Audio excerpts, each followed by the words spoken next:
Ya, hari ni kita bersama dengan seorang kakak kita ni, Kak Siti Hajar. Dia nak cuba kita punya V Cafe daripada Voltan. Kita nak tanya Kak, macam mana rasanya? Silakan rasa Kak.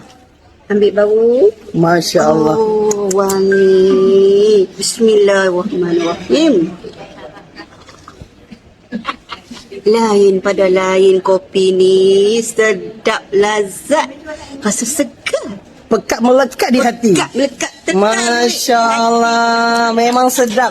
Okey, saya nak beritahu kat akak, Kak Siti Hajar, kopi V Cafe ni yang paling penting untuk orang yang ada masalah diabetik, kencing manis semua tu, selamat untuk anda minum, gula tak naik ya.